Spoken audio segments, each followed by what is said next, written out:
The Drifter drifts along Raw. Braun Strowman puts Kalisto in a bin. I wish he could put the entire Raw division in a bin. Finn Balor helps Seth Rollins and Big Cass. Apollo Crews makes a pointless appearance. And also Miz proves why he's absolutely trash on Monday Night Raw. And Miz has proven to make the Intercontinental Championship a complete joke on Monday Night Raw. And Emma thinks she's AJ Lee by hugging Dana Brooke.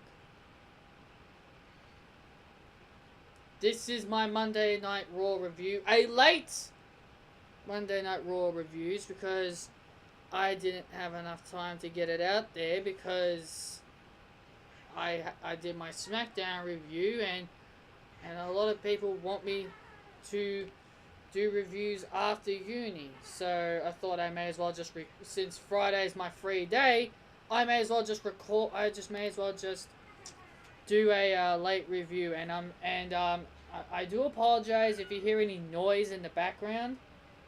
If you do hear any noise, I do apologize for that because my friggin' sister has her 2 kids over at my place. So we kick off. So Monday Night Raw kicks off with the highlight reel with Chris Jericho. Then it changes to Miz TV, and then it changes to the Ambrose Asylum. Gee, they're all arguing over who gets to host what show. And then then Dean Ambrose gives Chris Jericho a new jacket, and also Miz cops a dirty deeds. Like I give a shit about the Miz no matter what show he's on. Matt Hardy beats Sheamus, which I actually thought Sheamus was going to win this match, but they had it the other way round. Once again, this means Cesaro and Sheamus could most likely beat the tag team champions and become 2-time Raw tag team champions.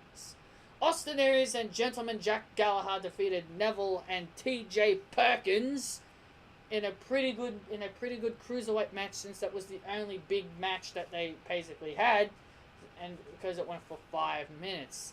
Kalisto and Braun Strowman had a dumpster match, which the entire show was a complete dumpster, and also total garbage and trash, whatever word you want to use.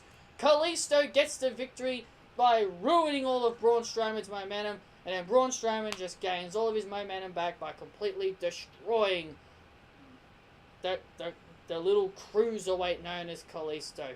Put him in the 205 WWE. Dana Brooke has a match against Alicia Fox, probably one of the worst women's matches I have seen in a long time. I'm still trying to get behind Dana Brooke though. I do think Dana has potential if she stops being like Eva Marie. Emma came out during the match, and this is where I become bitter. They had Emma do an AJ Lee by coming out acting all lovey-dovey and being so happy for Dana Brooke, and then Emma decides to hug Dana Brooke after her match. Gee, this reminds me of AJ Lee and Paige all those years ago. And probably Bayley, because Bayley likes hugging people too. Finn Balor, Seth Rollins, and Big Cass defeated Samoa Joe and the Club. And Finn Balor was only in the match because the certified G, Enzo Amore, got his ass kicked. Finn Balor, Seth Rollins, and Big Cass got the victory, with Seth Rollins' new finishing move, the Kingslayer, the running knee. Big knee to their head. I think it's called the Kingslayer. Sasha Banks and Alicia Fox. Sasha Banks and Alexa Bliss had a match, which they did come out and cut a promo. Alexa Bliss pretending to nearly throw up by mocking Bayley. Bayley comes out being as cringe as always, in my opinion. Then Sasha Banks comes out to back up her best friend. Probably my favorite line was Alexa Bliss telling the entire WWE Universe, let's get ready for chapter 330-something of the Sasha Banks-Bayley story. That was classic. Even though I'm a big fan of Sasha, I believe Alexa is right. It's really getting on my nerves. Sasha Banks won by countout due to Alexa Bliss not wanting nothing to do with Sasha afterwards. And then Alexa Bliss being a little coward trying to get away, while Bayley tries to grab her to throw her back into the ring to get her back into the ring on Sasha Banks. But then Alexa Bliss runs away.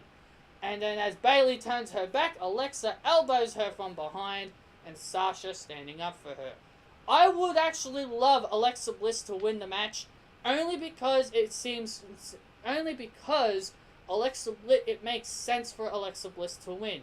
Even though it's not fair that Alexa Bliss just comes onto Monday Night Raw, gets a title match, even though that's exactly what Charlotte did. But the difference is, but the difference is, SmackDown had a backstory. They had a backstory for the reason why Charlotte got a title shot. They didn't want that. Natalya, Carmella, and Tamina all were angry that Charlotte waltzed right into SmackDown and got a title match. That's exactly what Monday Night Raw should have done with Alexa Bliss. But no, they wanted to make sure Alexa Bliss keeps her momentum by coming into Monday Night Raw. So I'm probably backing Alexa Bliss to probably win, but it would not surprise me if Bayley did win since they're in her hometown. Kurt Hawkins and Apollo Crews had a boring match. Yes, this is the wrap-up match before the main event. And Apollo Crews got the victory over Kurt Hawkins. Kurt Hawkins calling himself the master of making new stars, apparently. He would like to think that. And the main event, which I did not mention, Kurt Angle wanted The Miz to find a tag team partner, but failed to find a tag team partner because The Miz is an absolute joke. Ambrose and Jericho fought The Miz in a 2-on-1 handicap match. Miz looking like the babyface here because 2-on-1 normally favors the bad people.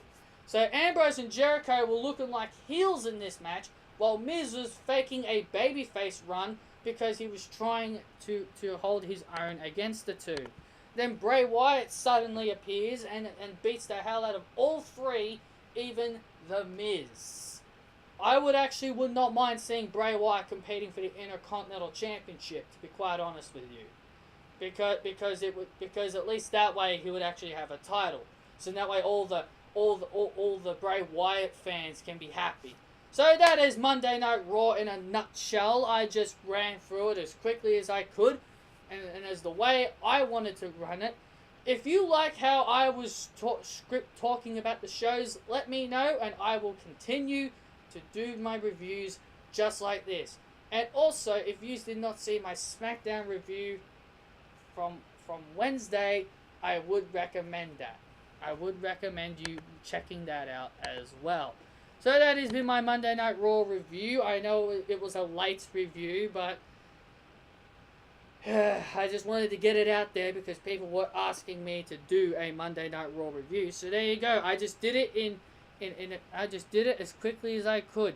Let me know what you think in the comments below, and I will see you guys maybe another time. So see you then.